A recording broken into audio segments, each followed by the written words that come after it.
तो आज की वीडियो में हम लोग स्टार्ट करेंगे चैप्टर 5 को, जो बात करता है डॉक्यूमेंट्री एविडेंस के बारे में, जिसमें हम लोग आज 3 सेक्शंस को कवर करेंगे, सेक्शन 56, 57 और 58 को। तो चलिए स्टार्ट करते हैं डॉक्यूमेंट्री एविडेंस का कॉन्सेप्ट। बीएसए की लास्ट वीडियो में हम लोग ओरल एविडेंस को पढ़ रहे थे, यानी कि चैप्टर 4 ऑफ ओरल एविडेंस था, जिसमें हम लोग ने 2 सेक्शंस को कवर किया था, सेक्शन 54 और सेक्शन 55। ठीक है, अब हम लोग नेक्स्ट चैप्टर पे बढ़ते हैं, जो बात करता है डॉक्यूमेंट्री एविडेंस के बारे में। लेकिन नेक्स्ट चैप्टर पढ़ने से पहले पहले हम ये जान लें कि हमारे पार्ट 3 में क्या और मतलब कितने चैप्टर्स बटे हुए हैं और क्या किस बारे में बताया जा रहा है, मतलब कौन सा चैप्टर क्या बता रहा है, इसको हम लोग पहले शॉर्ट में समझ लेते हैं। ठीक है, जैसे पार्ट 2 मैंने बताया था रेलेवेंसी ऑफ फैक्ट, इसमें हम लोग ने सेक्शन 4 से अपना सेक्शन 50 तक को कवर किया था। ठीक है, लेकिन जो अपना पार्ट 3 है, जो बात करता है प्रूफ के बारे में, उसमें कितने चैप्टर है ये देख लेते हैं। देखिए, उसमें एक चैप्टर है, यानी कि चैप्टर 3, जो बात करता है facts which need not to be proved, यानी कि ऐसे फैक्ट्स जिसको प्रूव करने की जरूरत नहीं है कोर्ट को। ठीक है, जिसमें हम लोग ने सेक्शन 51 से 53 कवर किया था। ठीक, फिर चैप्टर 4 हम लोग ने पढ़ा है, जिसमें ओरल एविडेंस के बारे में बात की गई है। ओरल एविडेंस के बारे में बात की गई, जिसमें हम लोग ने 2 सेक्शंस को कवर किया था, सेक्शन 54 और सेक्शन 55 को। ठीक, आज की वीडियो में हम लोग चैप्टर 5 को पढ़ेंगे, जो बात करता है डॉक्यूमेंट्री एविडेंस के बारे में। ठीक, अब डॉक्यूमेंट्री एविडेंस यानी कि चैप्टर 5 दिया गया है, यानी कि हमारा बटा हुआ ये सेक्शन 56 से सेक्शन 92 के बीच, ये सबसे ब्रॉड सेक्शन है, यानी कि डॉक्यूमेंट्री एविडेंस इसमें दिए गए कि डॉक्यूमेंट्री एविडेंस का जो सेक्शन 56 से 92, इसमें भी कुछ स्पेसिफिक सब टॉपिक्स हैं, इसके सब सेक्शन डिवाइड किए गए हैं। लेकिन पहले हम लोग कवर करेंगे सेक्शन 56 से 73 के तक के टॉपिक्स को। ठीक, जिसमें से आज हम लोग पढ़ेंगे 3 सेक्शन को, सेक्शन 56 से सेक्शन 58 तक के सेक्शंस को हम लोग आज कवर करेंगे। तो चलिए स्टार्ट करते हैं सेक्शन 56 से 58 तक के सेक्शंस को, सेक्शन 56 से 58 को। अब देखिए, लास्ट वीडियो में मैंने आपको एक टॉपिक पढ़ाया था सेक्शन 54 में, facts of proof of facts by oral evidence, यानी कि सारे फैक्ट्स हमारे प्रूव होंगे, जो प्रूव किए जाएंगे वो ओरल एविडेंस कहलाएंगे, एक्सेप्ट कंटेंट्स ऑफ डॉक्यूमेंट, यानी कि कंटेंट्स ऑफ डॉक्यूमेंट जो होगा वो यहाँ पे कवर नहीं होगा। वो यहाँ पे कवर होगा नहीं का इन द सेंस का मतलब है कि यहाँ पे कंटेंट्स ऑफ डॉक्यूमेंट को नहीं लिया जाएगा। लेकिन कंटेंट ऑफ डॉक्यूमेंट में आते क्या क्या चीज है, कंटेंट ऑफ डॉक्यूमेंट में 2 तरह के एविडेंस आते हैं, एक होता है प्राइमरी एविडेंस, एक होता है सेकेंडरी एविडेंस। ठीक, एक प्राइमरी एविडेंस होता है और एक सेकेंडरी एविडेंस होता है। तो प्राइमरी एविडेंस दिया गया सेक्शन 57 में और सेकेंडरी एविडेंस दिया है सेक्शन 58 में। तो आज हम लोग कवर करेंगे 56 से 58 तक। तो नाम से आप जान गए कि सेक्शन 57 में प्राइमरी एविडेंस दिया है और सेक्शन 58 में सेकेंडरी एविडेंस दिया है। लेकिन अब हम जानते हैं पहले स्टार्टिंग से सेक्शन 56 में क्या दिया। सेक्शन 56 बात करता है द कंटेंट्स ऑफ डॉक्यूमेंट में be proved either by primary और बाय सेकेंडरी एविडेंस। सेक्शन 56 ज्यादा कोई लंबी चौड़ी बात नहीं कर रहा है, ये बता रहा है कि proof of content of documents हम कैसे करेंगे। जो हम लोग सेक्शन 54 में पढ़ के आए थे कि कंटेंट ऑफ डॉक्यूमेंट को छोड़ के सारे आपके फैक्ट्स जो प्रूव होंगे वो ओरल एविडेंस कराएंगे, लेकिन जो कंटेंट ऑफ डॉक्यूमेंट है वो ओरल एविडेंस नहीं कहलाएंगे, वो आपके कहलाएंगे प्राइमरी और सेकेंडरी। ठीक, तो यही बताया जा रहा है कि कंटेंट्स ऑफ डॉक्यूमेंट को हम लोग कैसे प्रूव करेंगे, प्राइमरी और सेकेंडरी एविडेंस से। सेक्शन 54 में हम लोग ने ये पढ़ा था कि सारे डॉक्यूमेंट्स ओरल एविडेंस, सारे फैक्ट्स हमारे ओरल एविडेंसेस से प्रूव कर दिए जाएंगे, केवल कंटेंट्स ऑफ डॉक्यूमेंट को छोड़ के। लेकिन सेक्शन 56 यहाँ पे बात करता है कि कंटेंट्स ऑफ डॉक्यूमेंट को हम लोग प्रूव कैसे करेंगे, प्राइमरी और सेकेंडरी एविडेंस से। प्राइमरी एविडेंस सेक्शन 57 में दिया है, सेकेंडरी एविडेंस सेक्शन 58 में दिया है। तो 56 बस इतनी सी बात करता है कि हमारे कंटेंट्स ऑफ डॉक्यूमेंट का क्लासिफिकेशन या फिर उनका प्रूव कैसे किया जाएगा। तो चलते हैं अब सेक्शन 57 पे। सेक्शन 57 क्या बताना चाह रहा है? सेक्शन 57 बात कर रहा है प्राइमरी एविडेंसेस के बारे में। देखिए, मैंने आपको पहले डेफिनेशन क्लॉजेस जब स्टार्ट किया था स्टार्टिंग के कुछ स्पेसिफिक वीडियोस में, तो मैंने आपको एक डेफिनेशन का टॉपिक कवर करवाया था सेक्शन 2 में।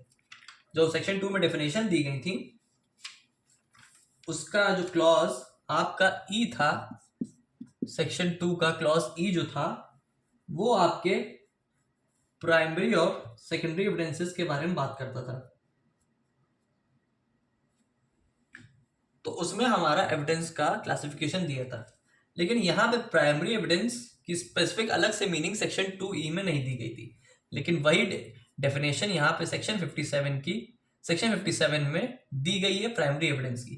तो प्राइमरी एविडेंस को क्या बताया गया है? एक ऐसा डॉक्यूमेंट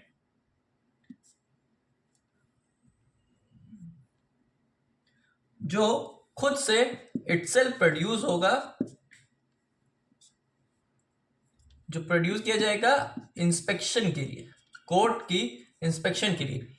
यानी कि प्राइमरी एविडेंस अपने आप में एक ऐसा डॉक्यूमेंट हो गया, वो एक केवल डॉक्यूमेंट है जो कोर्ट इंस्पेक्शन के लिए मंगवा सकती है, कोर्ट में प्रूविंग के लिए उसको यूज किया जा सकता है। सेक्शन 56 एक जनरल डिक्लेरेटरी प्रोविजन था, यानी कि ये कंटेंट्स ऑफ डॉक्यूमेंट्स की क्लासिफिकेशन के बारे में बात करता था। लेकिन सेक्शन 57 में प्राइमरी एविडेंस को एक प्रॉपर फॉर्मेट में बताया गया, जिसमें बताया जा रहा है कि प्राइमरी एविडेंस एक ऐसा डॉक्यूमेंट है जो कोर्ट एज इंस्पेक्शन के लिए मंगा सकती है। अब इसमें 7 तरह की एक्सप्लेनेशन दी गई, यानी कि प्राइमरी एविडेंस को क्लासिफाई किया 7 तरीकों से। देखिए, प्राइमरी एविडेंस एक ऐसा एविडेंस होता है जो एकदम ऑफिशियल और जेन्युइन या फिर कह लीजिए ओरिजिनल होता है।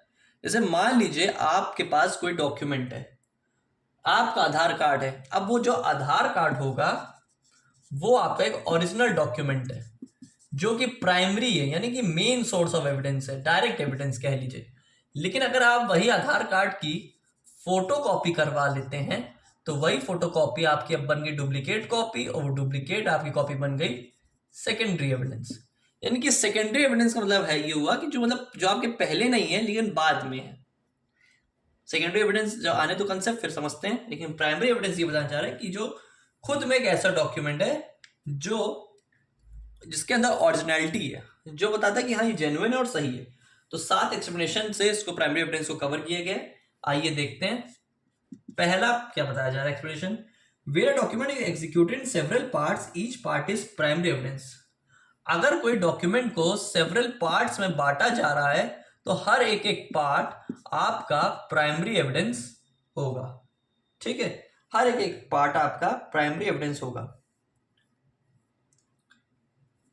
यानी कि मान लीजिए कोई कागज है, उसके 4 भाग हैं, तो उस हर एक एक भाग आपका एक ओरिजिनल डॉक्यूमेंट से जुड़ा है, तो वो हर एक एक पर्टिकुलर पार्ट ओरिजिनल डॉक्यूमेंट से जो जुड़ा है वो आपका प्राइमरी एविडेंस कहलाएगा। सेकंड क्या बताया जा रहा है? When a document is executed in counterpart, each counterpart being executed by one or some of the parties only, each counterpart is primary evidence as against the parties executing it.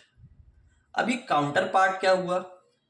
देखिए क्या होता है, मान लीजिए एक एग्जांपल लेते हैं A versus B का। ठीक, A वर्सेस B का एक एग्जांपल लिया जाए। A और B का यहाँ पे एक एग्रीमेंट होता है, आपस में कुछ स्पेसिफिक चीज को लेके एग्रीमेंट होता है।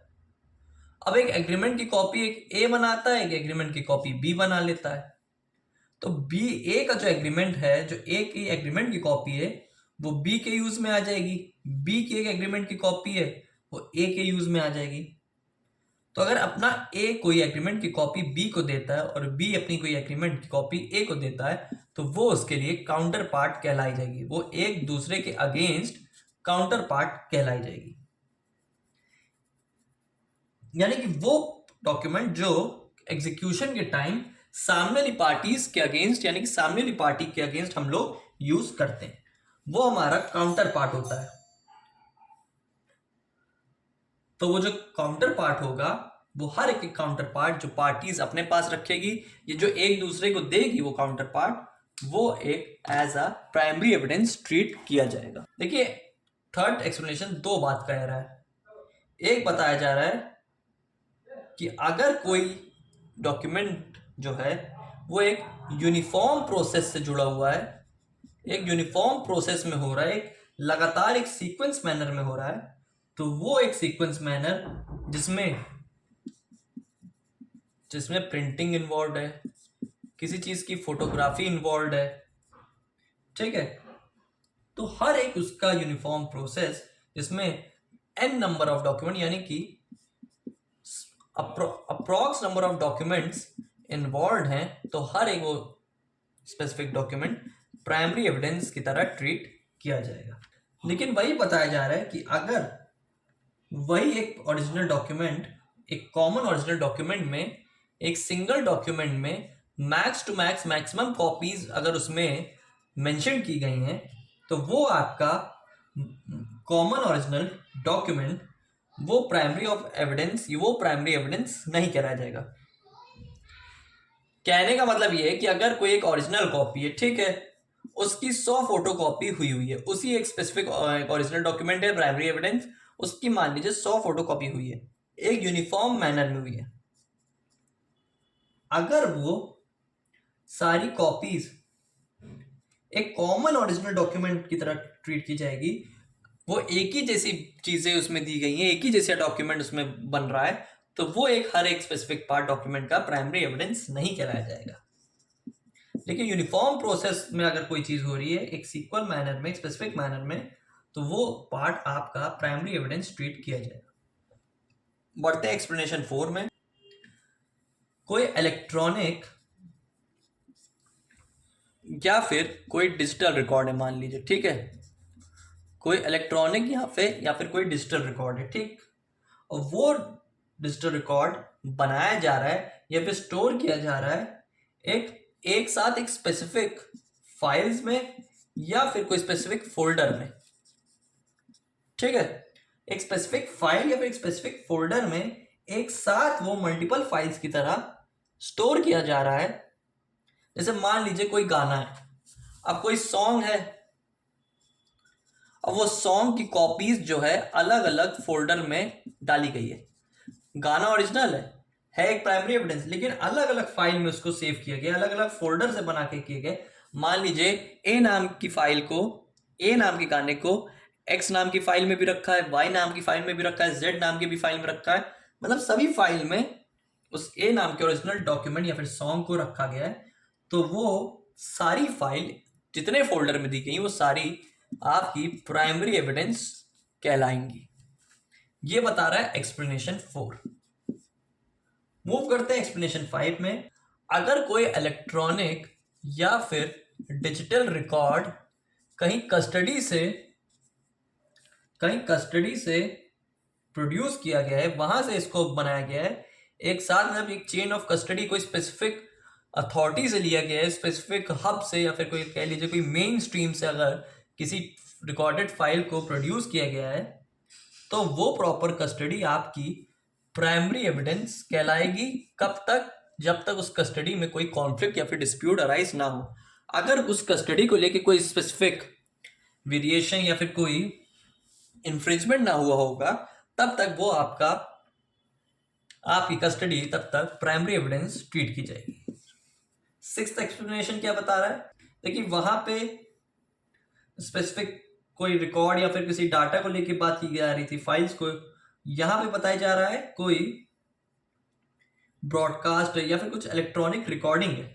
वहां पे फाइल्स को लेके बात की जा रही थी, यहाँ पे कोई स्पेसिफिक रिकॉर्डिंग्स को लेके बात की, कोई वीडियो रिकॉर्डिंग है साइमल्टेनियसली, यानी कि एक साथ स्टोर की गई है, ट्रांसफर की गई है, ट्रांसमिट की गई है, स्टोर की गई है, ट्रांसमिट की गई है, ब्रॉडकास्ट की गई है, ठीक है, कोई दूसरे फाइल में या कोई दूसरे रिकॉर्डिंग में।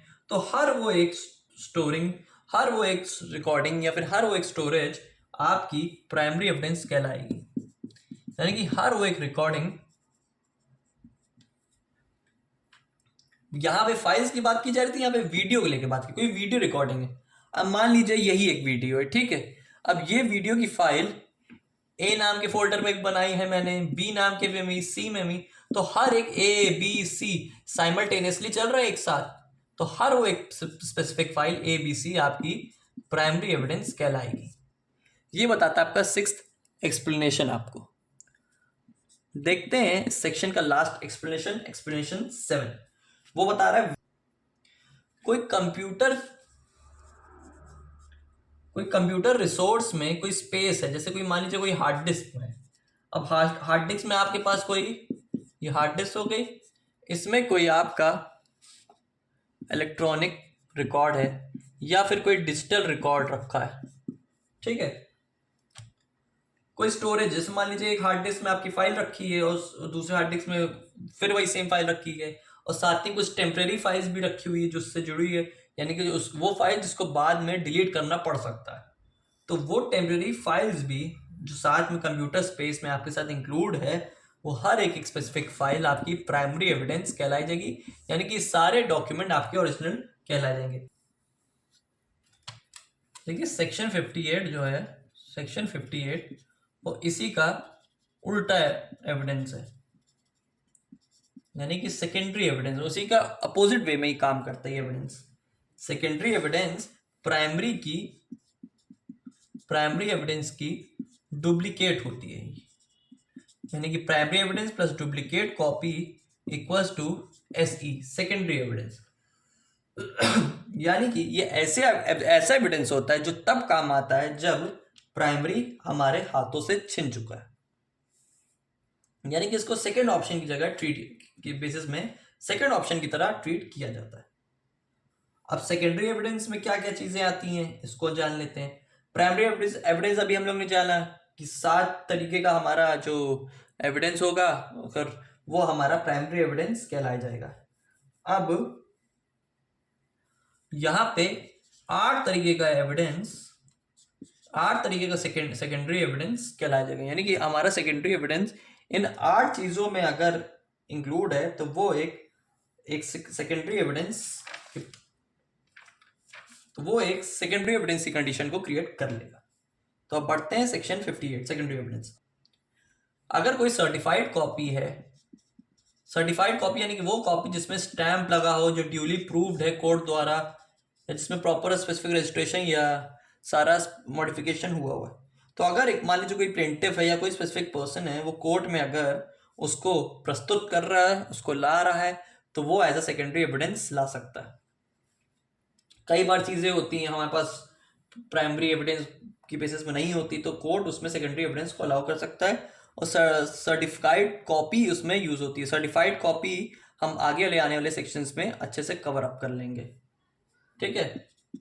दूसरा बताया जा रहा है कि अब यहाँ पे ऐसी कॉपीज जो मैकेनिकल प्रोसेस से बनी है, मैकेनिकल प्रोसेस वो मतलब यानी कि प्रिंटिंग से हुई है, जिनका प्रिंट हुआ है, ठीक है, जो ओरिजिनल कॉपी से प्रिंट होके बनी है, जिसमें एक्यूरेसी इंक्लूड है। यानी कि मान लीजिए एक कोई ओरिजिनल डॉक्यूमेंट है, ओडी ओरिजिनल डॉक्यूमेंट है, इसकी आपने फोटोकॉपी करवा ली। अब फोटोकॉपी में कॉपीज आपकी इन्वॉल्व है, यानी कि ओरिजिनल डॉक्यूमेंट की फोटोकॉपी और फोटोकॉपी की फोटोकॉपीज, ओरिजिनल डॉक्यूमेंट की फोटोकॉपी और फोटोकॉपीज की फोटोकॉपीज। तो ओरिजिनल डॉक्यूमेंट की फोटोकॉपी सेकेंडरी एविडेंस होगी, लेकिन फोटोकॉपीज की कॉपीज वो सेकेंडरी एविडेंस नहीं होगी। यानी कि पहला दूसरे में काम आ सकता है, लेकिन दूसरा तीसरे में काम नहीं आ सकता। ये बताना चाह रहा है सेकेंड पॉइंट आपको।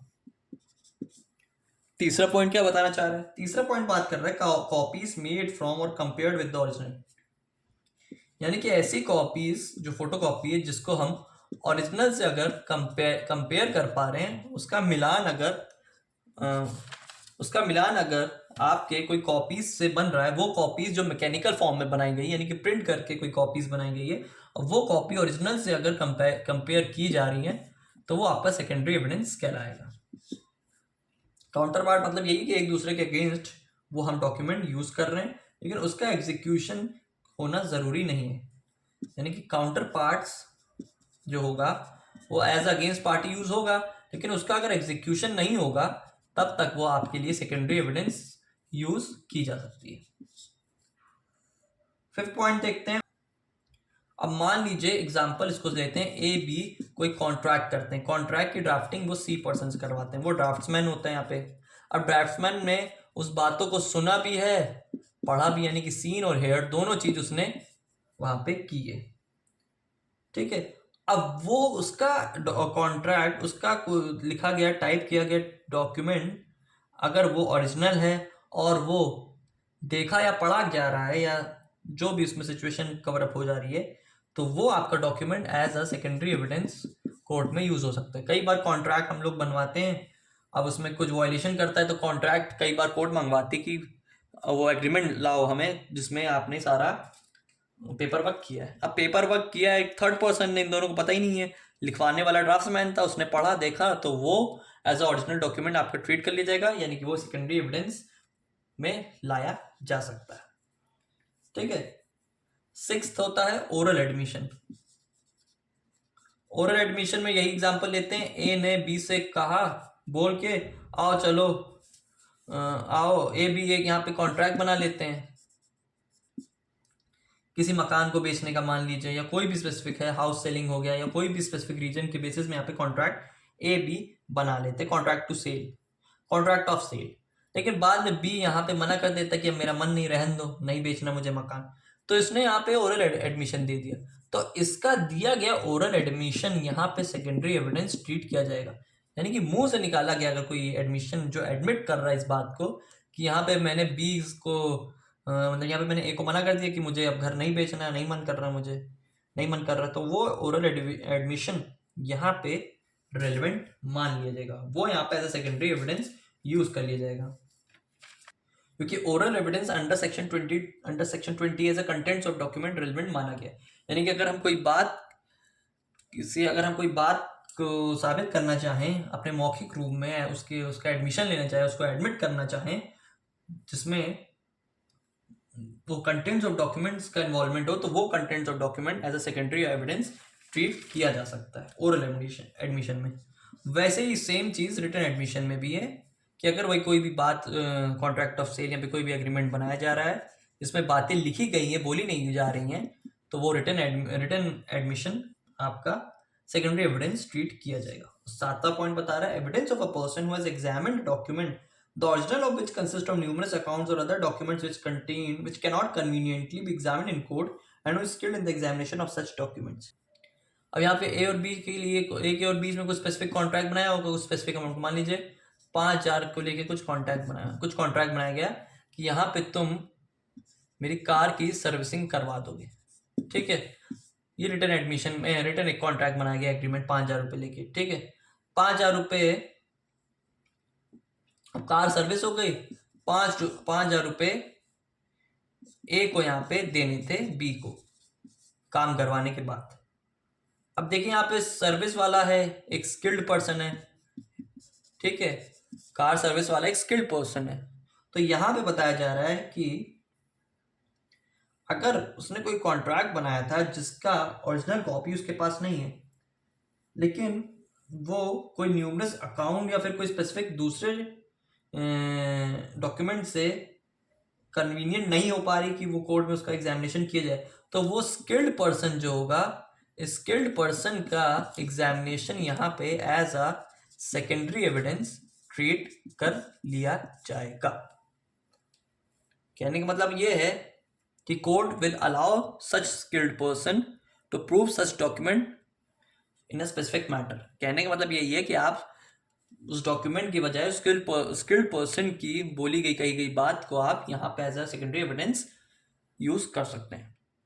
तो ये था आपका सेक्शन 58 सेकेंडरी एविडेंस कॉन्सेप्ट, जिसमें हम लोग ने 7 तरीके से सेकेंडरी एविडेंस का क्लासिफिकेशन पढ़ा। आई होप आपको सेक्शन 56, 57 और 58 अच्छे से समझ आ गया हो, जिसमें हम लोग ने सेकेंडरी एविडेंस और प्राइमरी एविडेंस के कॉन्सेप्ट को अच्छे से समझ लिया। तो मिलते हैं नेक्स्ट वीडियो में।